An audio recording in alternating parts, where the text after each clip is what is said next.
Dans mon livre « Lever l'ancre », j'ai porté beaucoup d'attention sur la vie de marin de mon père. Une des histoires du livre continuait de me hanter. C'est celle de l'incident du Fort William qui s'est déroulé en 1965. Si mon père n'avait pas survécu à cet accident-là, j'aurais jamais vu le jour. La vie ne tient qu'à un fil, surtout lorsqu'on est marin ou, pour ma part, lorsqu'on est descendant de marin. Je me sens donc vraiment privilégiée d'avoir pu venir au monde. Faut se rappeler qu'il y a 5 membres d'équipage qui sont décédés lors de cet événement-là. Donc, je sens un devoir de rendre hommage aux défunts qui ont péri sur le Fort William et à leurs familles, parce que moi, au contraire, j'ai gagné à cette loterie-là. Je voulais en savoir plus sur l'histoire du Fort William. Le Fort William fait partie de notre histoire familiale.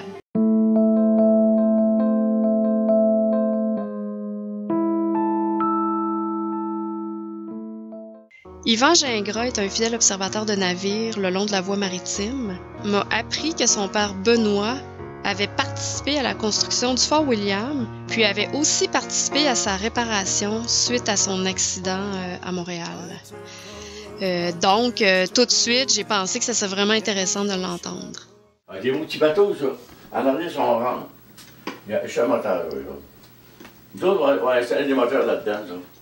Hey, mais moi, j'ai manqué un bout, là. Vous dites que les 3 navires qui ont été construits au chantier Lévis, un à côté de l'autre, les 3 ont versé. Les 3, on disait des bateaux qui ont eu des sorts. Ils ont un qui a viré sur le côté à l'île d'Orléans, un autre homme, il a passé l'hiver couché sur le côté. La Laurence-les-Falls. Là, ça a eu ils l'ont vidé, il était plein de fer. Il montait, puis il a viré de bord. Comme ça, il a viré sur le côté. Puis l'autre, c'était... L'autre, c'est le Fort Saint-Louis.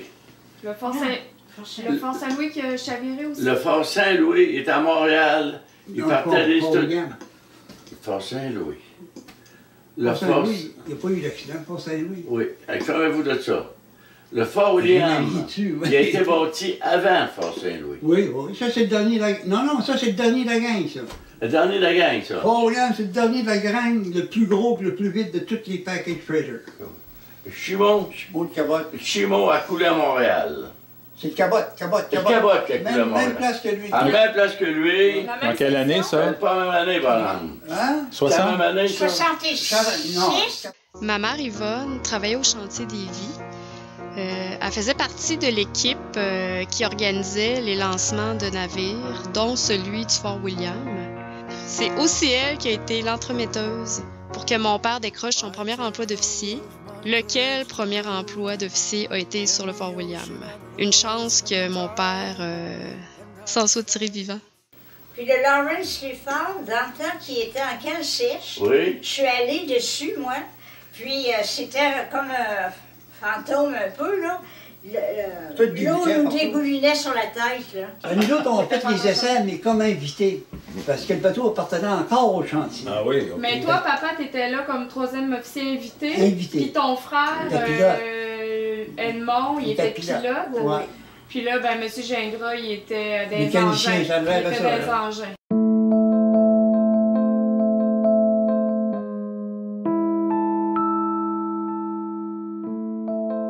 Dès sa sortie du chantier en 1965, le Fort William est victime d'une multitude d'accidents, des petits surtout, mais aussi un tragique qui causera la mort de 5 personnes. Accosté à Tadoussac pour son essai en mer, le feu se déclare dans la chambre des ventilateurs. De retour à Lauson, la boîte d'engrenage s'emballe à quai, le navire se met en mouvement et arrache les passerelles de chargement qui tombent au fleuve. À Hamilton, le navire frappe le quai car les machines ne répondent pas aux commandes de la timonerie. Pour la même raison, il s'enlise dans le sable non loin de Sarnia. À Red Rock, le moteur se bloque à l'accostage. Le navire fonce dans le quai sur pilotis. Au début septembre 1965, il appareille pour Montréal. Il charge du fret le long des Grands Lacs, dont 900 tonnes de boissons Seagram's à Windsor. À Thorold, il ajoute 300 tonnes de carbure de calcium et de naphta, une cargaison très explosive au contact de l'eau. 1500 tonnes d'acier sont ajoutées sur le pont extérieur. Le navire est chargé à pleine capacité. Des problèmes de stabilité sont observés au lac Ontario et dans l'écluse Iroquois. le remplissage de ballast corrige la gîte. Vers 2 heures du matin, il accoste à la section 65 du port de Montréal. Vous étiez allé jusqu'à Tadoussac pour faire des tests de... Le bateau-là, il a toujours été malchanceux. Il fallait stabiliser ça. Avant d'arriver dans les écluses, il fallait que le bateau reste droit. Là. Dans les écluses, il ne peut pas commencer à pencher d'un bord puis de l'autre. Fait que là, ils ont décidé de prendre du ballast. OK. Rajoute de l'eau. Pour le Rajouter mettre... de l'eau dans le fond. Dans le fond, pour le mettre moins... Le réservoir pour le rendre plus rigide. Pour le mettre moins tendre. Pour Exact, pas qu'il exact. vacille. Stiff, Ça fait caler un peu. Ouais. Le Fort William était un cargo à chargement horizontal ou cargo à caissage, mieux connu dans le jargon du métier comme un package freighter. Comme presque tous les navires, il était doté de ballast, des compartiments que l'on remplissait d'eau pour ajuster le centre de gravité du navire, essentiel à sa stabilité. Selon le rapport d'enquête, une erreur de déballastage, combinée au poids de la cargaison sur le pont supérieur, a fait gîter le navire vers le quai, là où les portes de cargaison étaient ouvertes. Le chef officier, qui est en charge du chargement, il avait averti le deuxième officier de ne pas toucher au ballast. Puis de laisser les portes de côté, il chargeait seulement par les portes de côté. Ouais. Puis de laisser les portes de côté fermées, puis pas toucher au ballast tant il y a aussi longtemps que la charge sur le pont supérieur, qu'on appelait nous le spar deck, qu'il soit déchargé. Le capitaine, puis dans le nuit, on va pomper ça. Fait qu'ils ont pompé. Ils ont pompé pour, dans le fond, monter le bateau, oui. Pour que les portes latérales soient au niveau du quai. Justement, le moins rampante possible. OK. Fait que c'est ça. Fait que c'est pour ça, nous autres, qu'on pense que le capitaine, il a jamais, à cause de cette erreur-là, il est comme... Il s'en est voulu. À un moment donné, bon, je sais pas, peut-être qu'il a pensé, ben, je dois même mourir avec le bateau, je sais pas.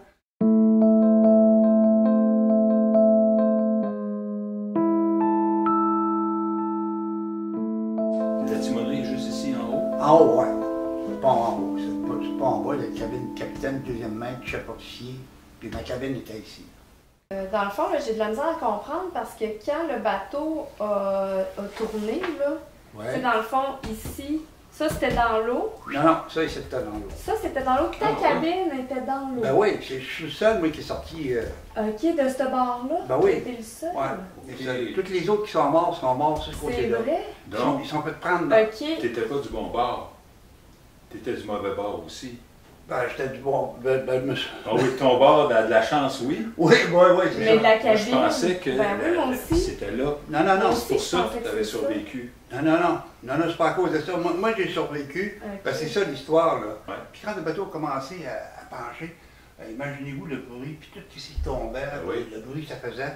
Ça faisait un bruit d'enfer, puis il y avait dessus le pont en avant, il y avait beaucoup de tôles de fer, puis de beams, puis de tout ça. Ça faisait un tapage. C'est ça qui m'a réveillé.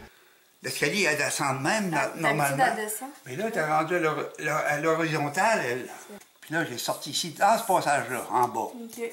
Puis à ce moment-là, on sortait direct Puis à ce moment-là, le pont, il était... Ah ben oui, il est rendu quasiment... Okay. Là, on parle de questions, c'est des secondes, c'est pas des minutes, hein, c'est des secondes. Puis, tu m'avais dit là, que l'électricité avait lâché. C'est quand est-ce qu'il y avait comme... Ben, en s'en allant. Ici, il y avait de l'électricité, mais probablement rendu ici. Il n'y en avait plus? Là, il n'y en avait plus, mais il n'y avait pas de lumière, mais le feu était pris. C'est ça qui éclairait, beaucoup de feu. Ça éclairait tout ici le passage. Oui, c'est ça. Puis tous ceux qui sont décédés, c'est ici, les gars ici. C'est les gens ici. Chef ingénieur, chef mécanicien, puis le premier mécanicien. Parce qu'eux autres, non, en fait... les mécaniciens, ils sont sauvés, là, parce qu'ils étaient en devoir, il y avait un changement de corps, puis ils étaient en devoir, donc les autres, ils n'étaient pas dans leur cabine. Les autres, c'est un niveau inférieur, donc ils étaient probablement déjà dans l'eau. Probablement, eux autres. Quand toi, tu étais en train de... Parce que quand l'eau, probablement que l'eau est rentrée par cette porte-là de ce côté ici, ça a dû, écoute, tu ne peux plus ressortir, tu sais, contre un courant qui rentre dans un mur d'eau. Du carbure de calcium? Oui, puis du naphta qu'il y avait à bord. Si au contact de l'eau, ça forme un gaz, ça flot. On avait 800 tonnes. Il y avait des waiters aussi, des hommes de roue, là. Eux autres sont fait pincer ici.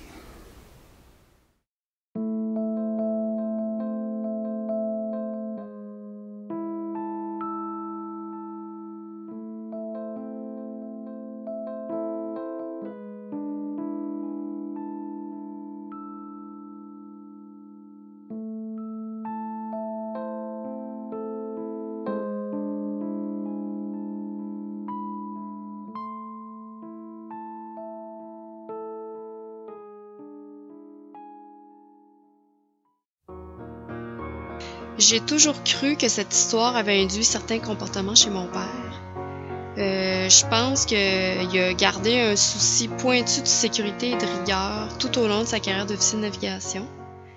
Puis ces réflexes nous ont été transmis au moins en partie sans qu'on en soit tout à fait conscient. Par exemple, garder au pied du lit des vêtements pour être toujours prêt à évacuer rapidement les lieux. C'est d'ailleurs ce que j'ai fait quand j'ai travaillé sur le Munson. Le Fort William fait partie de notre histoire familiale. Question de stabilité, ben oui, mais tu sais... Tu te mets ton bout, puis tu... oui, ben oui, parce que moi, j'avais... Ben, je débarqué à Hamilton, l'English River. Je débarqué, moi, je voulais débarquer du bateau, tu vois, le capitaine, je débarque, je prends l'autobus, je rejoins à Montréal. Parce que lui, le capitaine, il forçait la question note... de stabilité. Il forçait la note sur le chargement. Ben, on était rendu au maximum. Puis les débardeurs, eux autres, tu sais, comme c'est, les compagnies, les débardeurs, c'était vite, vite, vite, vite. Puis il y a un espace, on remplit, puis on remplit, puis on remplit. Moi qui étais en charge du chargement à ce moment-là, fait que là, j'ai dit, vous arrêtez de charger. Le foreman, sur le quai, j'ai dit, fini, c'est assez. OK, tu vois, le capitaine, j'ai dit au capitaine, j'ai dit, va partir ton foreman, que moi, je prends l'autobus pour Montréal. Pas confiance dans le navire, moi, je prends l'autobus. On t'a rendu pleine capacité, c'est pleine capacité, c'est tout.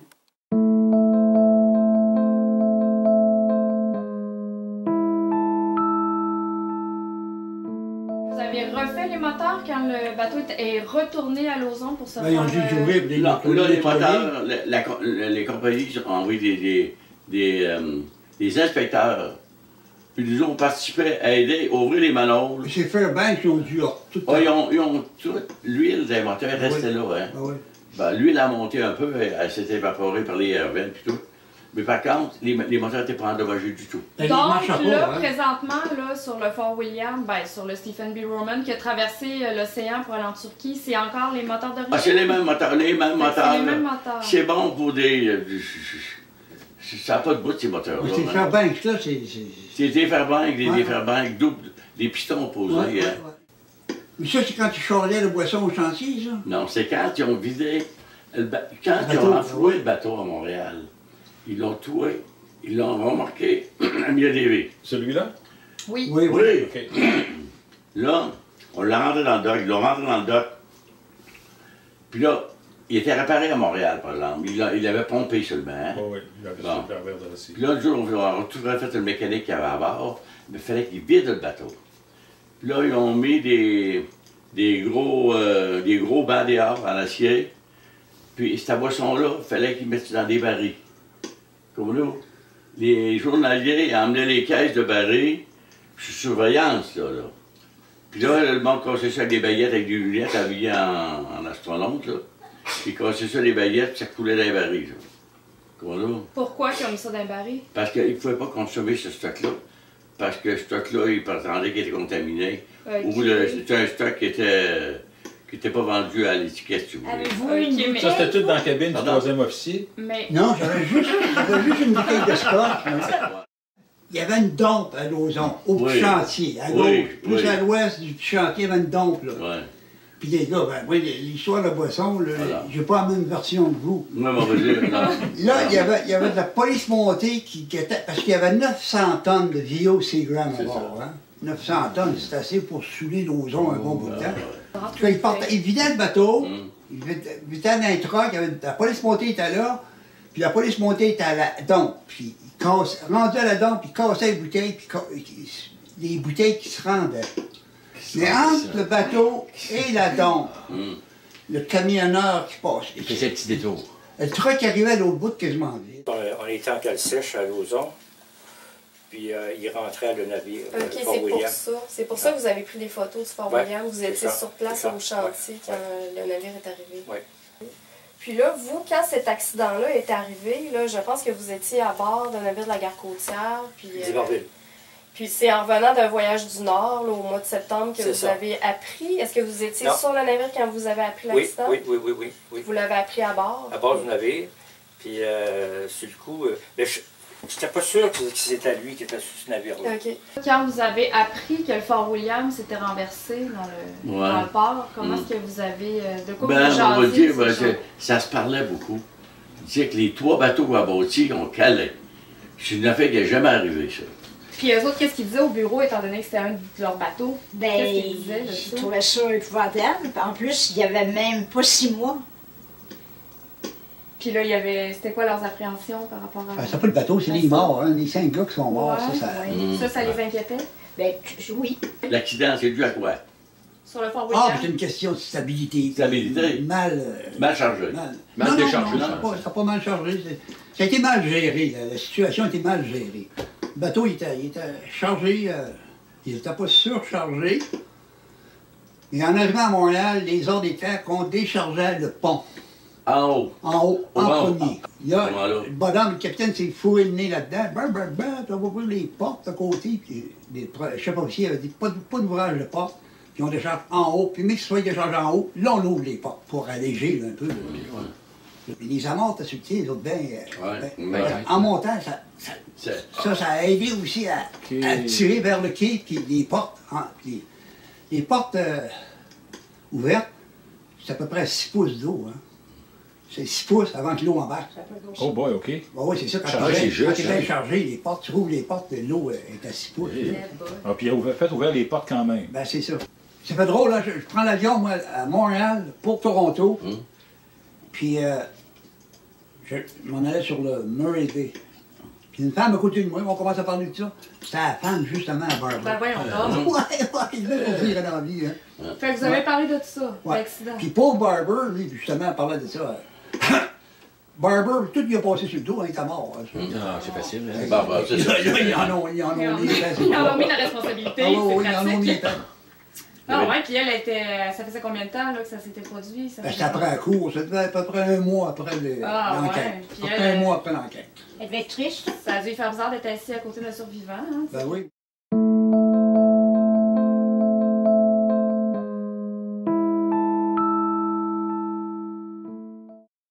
Ma page Facebook Histoire de marin a attiré plusieurs intéressés, dont Jacques Tondreau, maintenant de Baie-Saint-Paul mais originaire de Lillet. Mon père et moi, on est allés visiter l'atelier de Jacques. Puis, un peu par après, Jacques nous a appris qu'il avait entrepris la confection de la maquette du Fort William et qu'il va l'offrir à mon père. On a compris pourquoi les gens le considèrent aussi généreux, d'autant plus que cette histoire le touchait, car il a perdu un ami dans cet accident, Monsieur Jean-Charles Ménard de Lillet, le frère du capitaine Onésiphore Ménard, capitaine du Ferbec. Le Fort William fait partie de notre histoire familiale. 5, 6, 7 morceaux ensemble. Plus 8 avec la petite chose. Peinture, c'est... Ouais. Alors ça c'est le... Parce qu'en arrière, il y a un ancre. Ça, c'est le gain d'eau pour l'angle en arrière, ici. Un chef de la main. Oups, excuse. J'ai rapporté vos plans. On t'aurait pu garder, je pense, je vais te les donner. Ça, c'est ça. Ça, c'est toutes les petites clôtures qui vont aller sous le long ici. C'est là-dessus que ton père a grimpé. Ouais.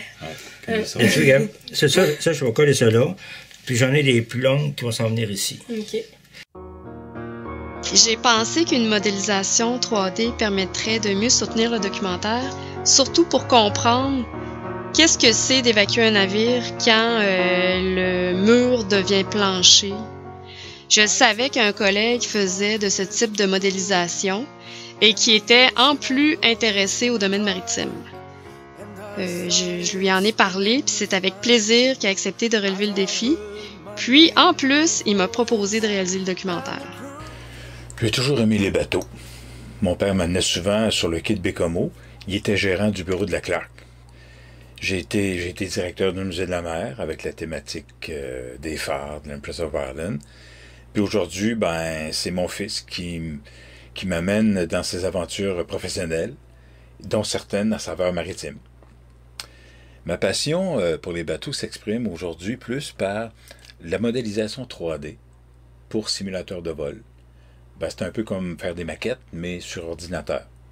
Une fois que mes modèles 3D sont terminés, Je les place en téléchargement sur le web, puis les pilotes virtuels du monde entier peuvent les télécharger, les installer dans leur simulateur de vol, puis lorsqu'ils circulent ou qu'ils volent au-dessus du fleuve, ben, ils voient des bateaux typiquement du Saint-Laurent.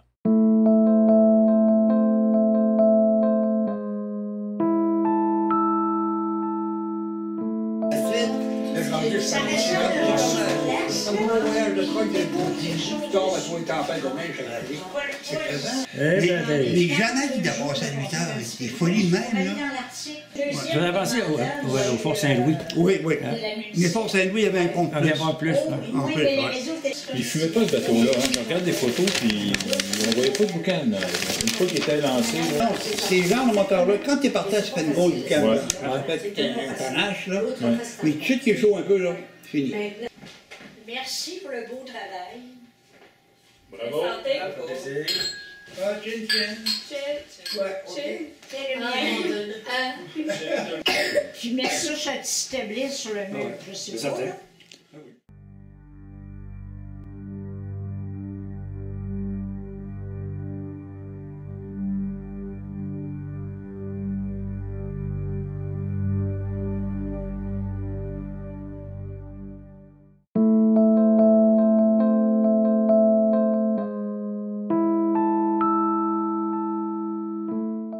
Ma quête était aussi alimentée par le fait que le Fort William, maintenant le Stephen B. Roman, était jusqu'à tout récemment encore en fonction sur les Grands Lacs. Je rêvais d'embarquer à bord pour visiter les lieux du drame, prendre le pouls, puis en quelque sorte rencontrer presque un membre de la famille. Embarquer à bord de ce bateau serait pour moi une réelle expérience mythique et me permettrait de documenter davantage cet événement malheureux. Il aura fallu beaucoup de ténacité et de détermination pour finalement arriver à visiter le Stephen B. Roman à son port d'attache de Toronto. J'ai fait une première demande de visite en 2016. J'ai dû en refaire une nouvelle en 2017 parce que le navire avait changé de propriétaire. Puis finalement, in extremis, en janvier 2018, je reçois une réponse positive. Je pars en catastrophe à Toronto avec Louise et Jean-Pierre pour enfin aller rencontrer le Fort William. Matt, puis Ted, lui, il est un analyste commercial chez McKinney. Il aime bien l'histoire. Ouais. Oui, on dirait que madame est contente. Oui, madame était contente. Alors là, ta cabine! Ouais. Oh! Fait qu'il paraît que le lit a changé de place, par exemple. Ils ont changé de lit de place, c'était en arrière de la porte, le lit. Oui, mais là, il n'est plus là. Non? Tu verras, là. Oui, il est encore propre. Et oui, hein, c'est ça, il est clean. Fait que ça, c'est la cafétéria. Oui, cafétéria. Puis notre coq, c'est nommé Kirouac de Lillette, hein? André. Ouais. Ah, ouais, il y en a deux qui Lillette, il y a Mélange et Kirouac. Ouais, il y avait Kirouac. OK. Ah, ça fait un autre. Il était chef cuisinier. C'est ça. Officer's Mess. Oh, c'était C'était votre salle à manger. Salle à manger, ouais. Là, c'est une salle de conditionnement. Ah ouais? Et Matt, mais lui, il a déjà fait un cours de marin, là. Je sais pas exactement lequel, là, mais... Cook and Porter. Ça, c'est le couloir de la mort. Oui, c'est ça, oui. C'est celui-là. Le cook, c'est ça. Le cook, c'est le deuxième cook, ça, puis Porter. Porter, c'est un garçon de table. Chief Cook, ça, c'était la chambre. Ça, c'est Kirouac. Kirouac, oui, il s'en est sorti, lui. OK, top, là. Puis sa cabine, le chef ingénieur de la cabine, lui, il était réveillé, le chef ingénieur. Elle est comme dans un coin. Fait que lui, il s'est fait pincer dans le coin. Dans sa chambre à coucher, il s'est fait pincer là. Oh, c'est un jeune. C'est lui qui nous a donné l'autorisation de venir. Ouais. Ah oui? Il était bien heureux, là. Oui, sympathique. La chambre du capitaine. Lui, il pense que c'est par là que l'autre capitaine est sorti. Ouais, dans sa cabine, ouais. Dans sa cabine de chambre. Il y a deux chambres. Parce qu'il y a son bureau. Oui. Ça, c'est l'original qui dit, mais il n'y a pas de... Ça, oui. Mais ça, puis le criard, puis le périscope. Le castillage pour pomper le poudre de ciment. Ouais. Il dit que ça, c'est original. Ça, il dit que c'est scellé, mais lui, il nous a dit, Il dit, on n'a pas besoin de ça parce qu'on ne regarde plus dehors. Bon. C'est propre, hein? Ah oui, oui, t'es encore. Oui. Tabarouette. Les inspecteurs de la garde côtière étaient là. Oui. Ils vérifiaient toutes, les portes, les dampers, c'est quoi les cloisons étanches, les clapets, mettons. Son inspection annuelle, ça, vu qu'il Oui, probablement. Vous attendez, c'est l'autre porte. OK, elle va ouvrir, elle va tout défoirer la Ça l'est, la porte de... Tout défoirer la poubelle. C'est lui, papa, le troisième. Oui, c'est jeune. C'est Ton jeune. vis-à-vis, il doit avoir 24 ans comme toi, t'avais 24.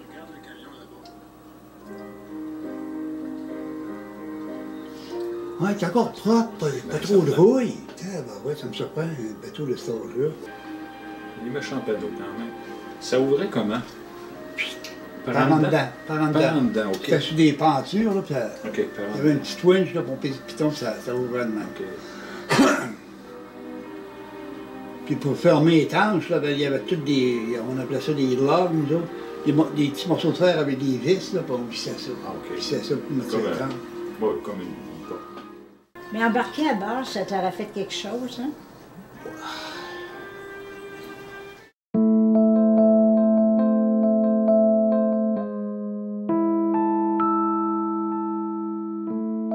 L'escalier, elle descend même, normalement. Mais là, t'es rendu à l'horizontale. Là, j'ai sorti ici, dans ce passage-là. Voyons, peux-tu même dire ce qui se passe ici?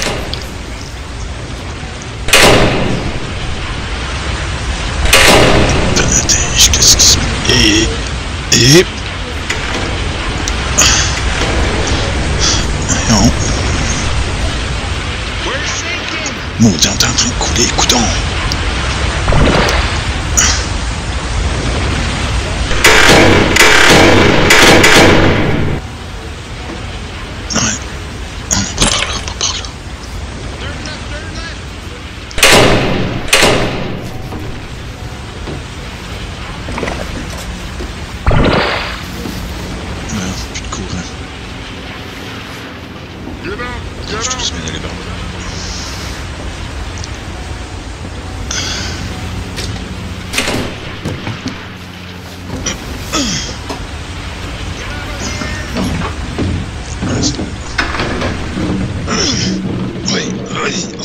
Oui.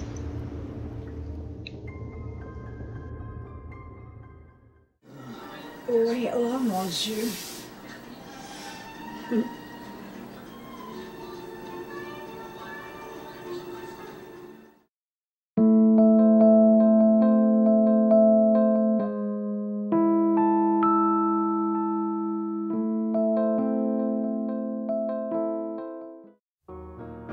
Lors de notre visite à Toronto, la compagnie nous a informé que ça serait probablement la dernière saison de navigation du navire. C'est finalement en novembre 2018 qu'il quittera les Grands Lacs et le Saint-Laurent pour aller se faire démanteler en Turquie. En apprenant ça, ma mère et moi, on a fait un appel à tous sur nos réseaux sociaux. Puis une série de personnes généreuses et passionnées par le domaine maritime, postées le long du fleuve, ont tourné des images de ces derniers jours parmi nous, comme pour lui dire un au revoir, un salut grand frère.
Heard the sound of your harp in the water, and a song appeal in my heart. It was played and sung with emotion in a way that I couldn't resist. And the waves and the current I couldn't control, the envy now taking on me. When I finally held you tight in my arms, couldn't conceive that I was fooled. When I saved you from the sea, fooled. When I let myself believe